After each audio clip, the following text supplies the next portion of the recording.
I definitely wasn't able to remove the rear wheel by hand with the tire levers and, as I mentioned, I also had to balance the wheels.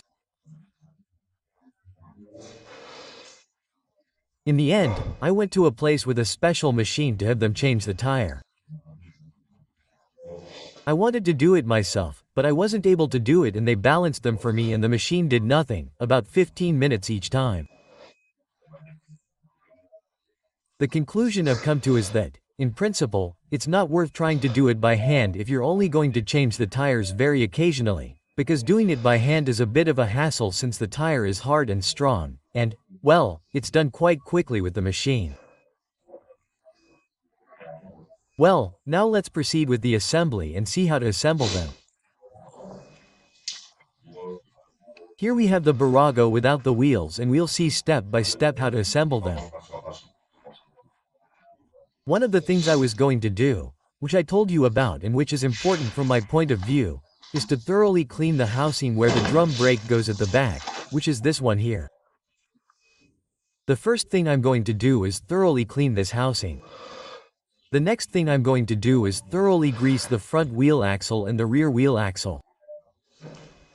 I'm also going to grease them.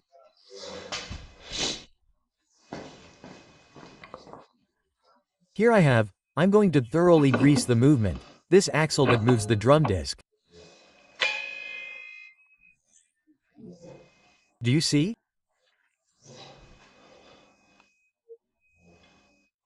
I mean, here when you press it, how it moves, I don't remember the technical name now, or this little tab that separates the shoes and with this it makes contact with the housing that I showed you and would break.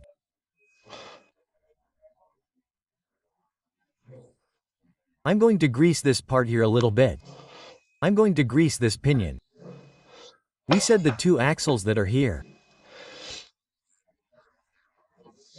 And once assembled, which we'll see how to assemble, the last thing left for me to finish the maintenance of the Virago is to grease both the clutch cable, which doesn't return well, and the accelerator cable, which wasn't returning very well either. See? I give it full throttle and it takes a long time to return. I'm going to thicken that up well. Well, now all that's left is to assemble the rear wheel, which is the first thing we're going to do. To do this, the first thing we're going to do is what I've done is clean the rear wheel axle. I'm going to put lithium grease all along the axle.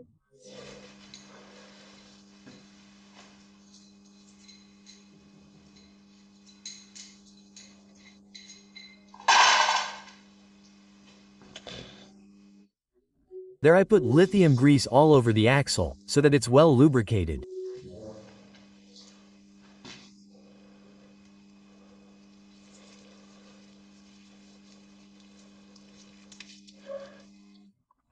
There it is well lubricated after having cleaned it so that it doesn't have dust or dirt, or sand or anything like that. That's it. Here goes the spacer that goes here. This goes on the right side. Okay, now the axle is done. Now I clean my hands well so as not to touch the wheel with greasy hands and not mess it up.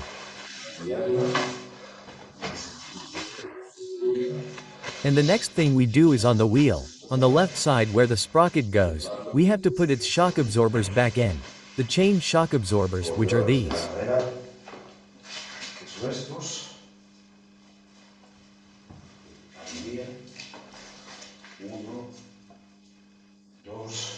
There, 1, 2, 3 and this one that was broken, but I think it's worth 4 anyway.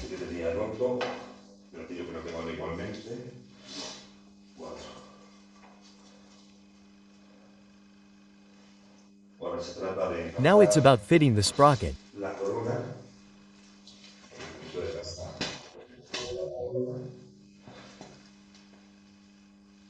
Put a little grease on this part of the sprocket to protect it.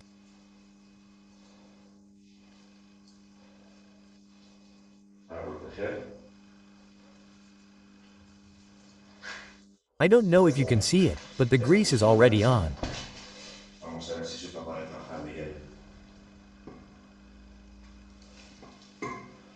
Let's see if I can fit the shock absorber sprocket in properly.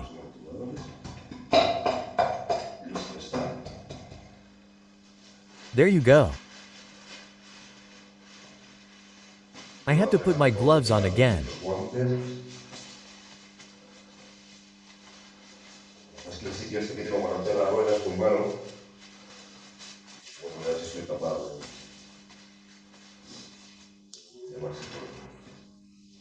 The thing is that this place I have to put the wheel in is really bad, but oh well. Now I'm able to get them into trouble by trying not to touch the chain as much as possible.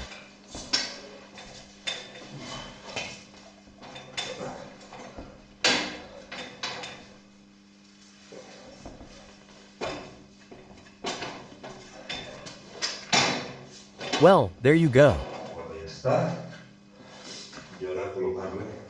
And now I'm going to put the axle in with the spacer. Let's see if it burns here.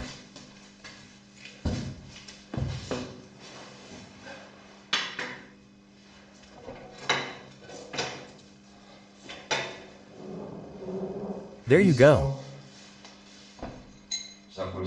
I take out the spacer, put the axle in, and put the spacer in.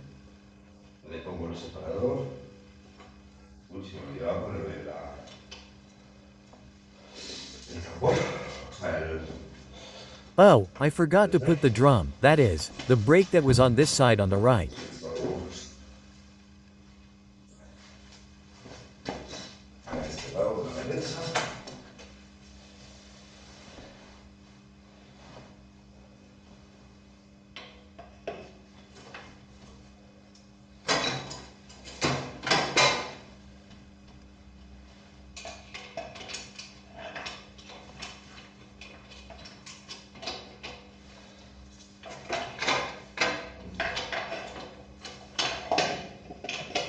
There you go, it's in place. There it is. Okay, now the axle.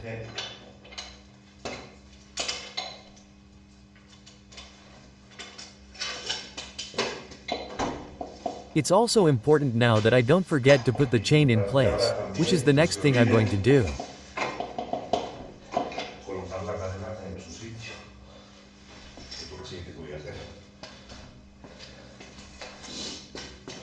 The chain.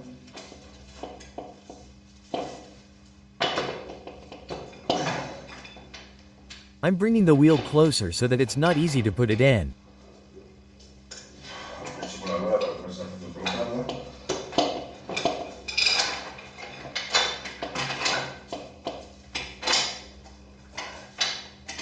There we go.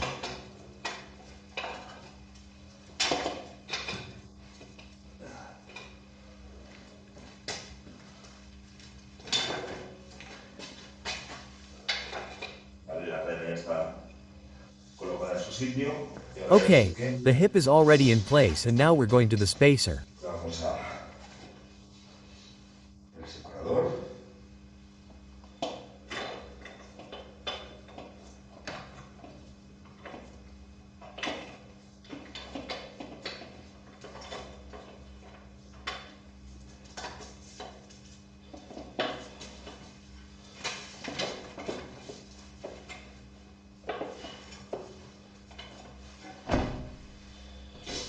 And now let's see if I can raise the wheel a little. What a great space. There we are.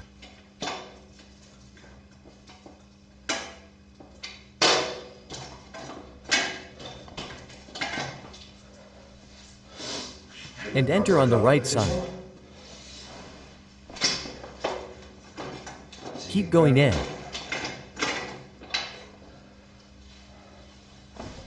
And now I have to find the little hole on the left side.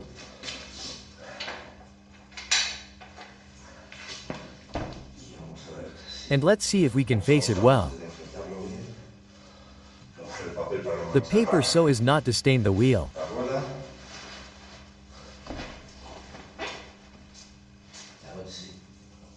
Let's see if I can bring the video closer here that wants and doesn't want to.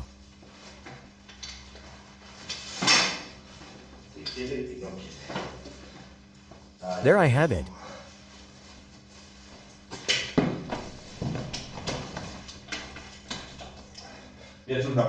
I'm going to do something that shouldn't be done, but I'm going to do it, and that is to help myself with a little hammer from Naol. De nylon.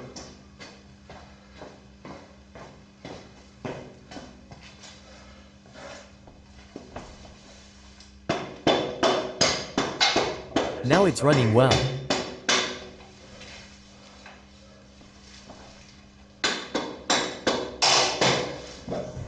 Okay, now that's where it fits well. Let's leave it a little bit tighter.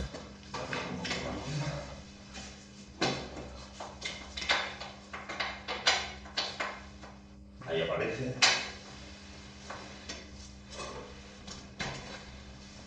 There it appears, and that's it.